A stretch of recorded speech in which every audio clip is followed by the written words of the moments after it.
waddaniyaddu waa dareen qofnimo iyo damiir ummadeed taas oo qofka ku dhalisa jacayl uu u qaado dalkiisa iyo dadkiisa kana dhigta qofkaasi mid naf iyo maalba u hura waddankiisa si kale haddaan u idhaahdo qofka waddaniga ah waxaa lagu gartaa 3 sifo oo kale ah 1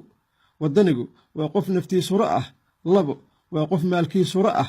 iyo 3 waa qof waqtigiisura ah intaas wixii ka soo hara qofku waa inuu yahay muwaadin oo kaliya aan dib u jaleecna taariikhda siyaasiyiinta iyo madaxda hadda joogta keebaa leh sifaha wadaninimo iyadoo lagu salaynayo cilmi baaris ku qotanta taariikh nololeedkooda iyo waxqabadkooda 10kii sano ee ugu dambeysay dalka waxaa soo maray dhowr hogaamiye kuwaas oo midba taariikh iyo wax lagu xasuusta lahaa aan ka bilowno sheekh shariif sheekh axmed inta uusan noqon madaxweynaha Soomaaliya waxa uu ahaa macallin wax soo baray arday fara badan iyadoo kadib lagu ammaano halgankiisii iyo hogaamintiisii wacnayd ee keentay in dalka laga saaro ciidankii Itoobiya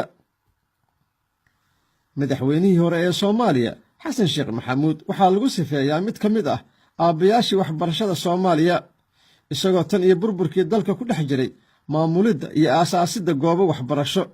wuxuuna ahaa maskaxdii iyo aasaasihii jaamacadda caanka ah ee Simad oo ka soo aflaxeen arday fara badan oo dalka iyo dadka anfacay iyadoo weli ay jaamacaddii Simad ay waxbarto arday Soomaaliyeed oo badan haddaba maxamed cabdullaahi maxamed farmaajo oo xilligan ah madaxweynaha Soomaaliya ha inooga sheekeeyo shaqadii uu dalka iyo dadka Soomaaliyeed u soo qabtay 22kii sano ee u dambeysay waxyaabaha muhiimka waxay tahay oo anigaan uga duwanahay siyaasiyiinta kale inkastoo dhalinyaro badan ay arkaan nin dhalinyaro ah anigu ma yiri waxaan shaqaynayay muddo 30 sano ah yaa dowladda u shaqaynayay 30 sano waxay ahayd maya 30 iyo 3 sano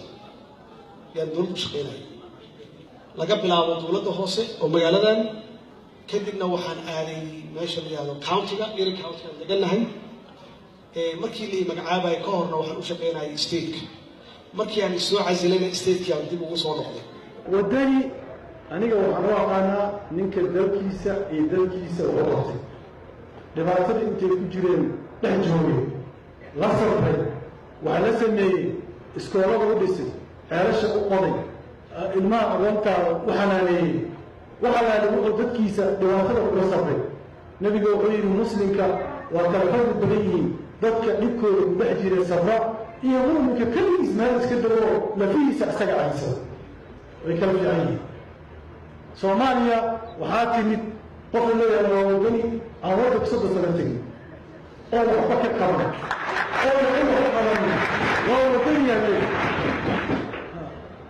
ninkii dhex joogay oo ilmaha wax barayay oo iskoolada fugayay oo jaamacadaha dhisayay oo waddanka dhex taagnaa oo ilmihiisa ay la joogeen oo meel aan aadin waxaa la yidhi waa qaali waddan